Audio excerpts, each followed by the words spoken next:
Hello friends, welcome back to my channel. কেমন আছো তোমরা? আশা করছি ভালো আছো, সুস্থ আছো। আমি ভালো আছি। আজকে আবার একটা নতুন রান্না নিয়ে চলে আসলাম। আজকে রেসিপিটি হচ্ছে সর্ষে দিয়ে মাছ রান্না। এভাবে সর্ষে মাছ রান্না করে খেয়ে দেখবে, খুবই ভালো লাগে। তাহলে চলো কথা না বাড়িয়ে আমি কিভাবে এই মাছটা রান্না করেছি তো সেটাই তোমাদেরকে প্রথমে দেখিয়ে দিই। প্রথমে একটা কড়াই বসিয়ে কড়াইয়ের মধ্যে দিয়ে দেব সর্ষের তেল। তেল গরম হয়ে গেলে এর মধ্যে আমি দিয়ে দিচ্ছি হলুদ আর নুন দিয়ে মাখিয়ে রাখা মাছ। আমি এখানে রুই মাছ নিয়ে নিয়েছি। রুই মাছগুলিকে দেওয়ার পর সঙ্গে সঙ্গে আমি এক পাশ উল্টে দিচ্ছি।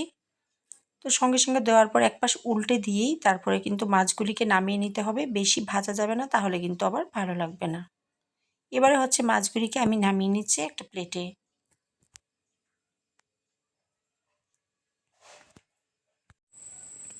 এবারে বাকি মাছগুলিকেও আমি তেলের মধ্যে দিয়ে দিচ্ছি। সবগুলি মাছ দেওয়া হয়ে গেলে আমি সঙ্গে সঙ্গেই এক পাশ উল্টে দেব। সেমভাবে একটু বাদে আবারও এক পাশ উল্টে দিচ্ছি। উল্টে দেওয়ার পর সঙ্গে সঙ্গেই কিন্তু মাছগুলিকে আমি একটা প্লেটে আবারও নামিয়ে নেব। এবারে আমি একটা প্লেটে মাছগুলিকে তুলে নিচ্ছি। এরপর আবার এই তেলের মধ্যে আবারও দিয়ে দেবো অল্প কিছুটা পরিমাণ তেল। তেলটা দেওয়ার পর তেল গরম হয়ে গেলে এই পর্যায়ে এর মধ্যে দিয়ে দেবো 1/2 চামচ পরিমাণ কালো জিরে। কালো জিরেটা দেওয়ার পর এবারে এর মধ্যে দিয়ে দেব 2 চামচ পরিমাণ সাদা সর্ষে, একটা ছোট সাইজের পেঁয়াজ আর 5 থেকে 6টা কাঁচা লঙ্কা একই সাথে পেস্ট করে নিয়েছিলাম, এইটা দিয়ে দিলাম। দেওয়ার পর মশলার বাটিটা ধুয়ে অল্প একটু জল দিয়ে দেব। জলটা দিয়ে সুন্দর করে এগুলিকে একটু মিশিয়ে নিতে হবে।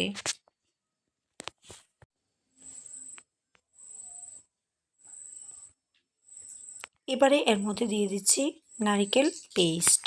আমি এখানে ছোট সাইজের নারকেলকে একটার অর্ধেকটা নারকেলকে কুড়িয়ে সুন্দর করে পেস্ট বানিয়ে নিয়েছি, এটা দিয়ে দিলাম। দেওয়ার পর আবারও সুন্দর করে ভালোভাবে একটু মিশিয়ে নিতে হবে। মিশিয়ে অল্প একটু সময় আমি এগুলিকে একটু ভেজে নেব। এরপর এর মধ্যে দিয়ে দিচ্ছি হলুদের গুঁড়ো আর দিয়ে দেব পরিমাণ অনুযায়ী নুন।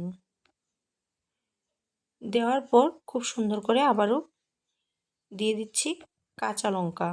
দেওয়ার পর খুব সুন্দর করে আবারও ভালোভাবে একটু মিশিয়ে নিয়ে অল্প কিছুক্ষণ একটু কষিয়ে নেব। তারপরে একদম মিডিয়াম টু লো ফ্লেমে কিন্তু কষিয়ে নিতে হবে। প্রায় 30 সেকেন্ডের মতো কষানো হয়ে গেছে।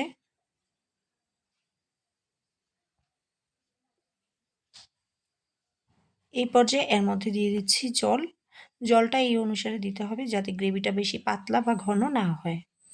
তো ভালোভাবে মিশিয়ে নিচ্ছি। খুব সুন্দর করে মেশানো হয়ে গেলে এই পর্যায়ে আমি এর মধ্যে দিয়ে দেব ভেজে রাখা মাছ। দিয়ে দিচ্ছি মাছগুলি দেওয়ার পর আবারও সুন্দর করে এগুলিকে একটু মিশিয়ে নিতে হবে। মিশিয়ে নিয়ে মাছগুলিকে আমি ততক্ষণ রান্না করব যতক্ষণ মাছগুলি ভালোভাবে সিদ্ধ হয়ে যায়। তো প্রায় 10 মিনিটের মতো এগুলিকে আমি মিডিয়াম টু লো ফ্লেমে সুন্দর করে রান্না করে নেব। আর দিয়ে দিচ্ছি অল্প একটু চিনি। দিয়ে আবারও সুন্দর করে মিশিয়ে নিচ্ছি।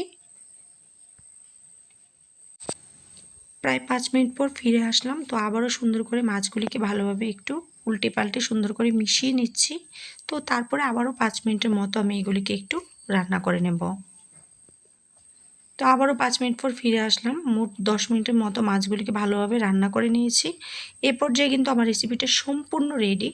গ্যাসটা বন্ধ করে নামিয়ে নিলেই হবে। তো আমার আজকের এই রেসিপিটি ভালো লাগলে অবশ্যই আমার চ্যানেলটি সাবস্ক্রাইব করতে ভুলবেন না, লাইক শেয়ার কমেন্ট করবেন।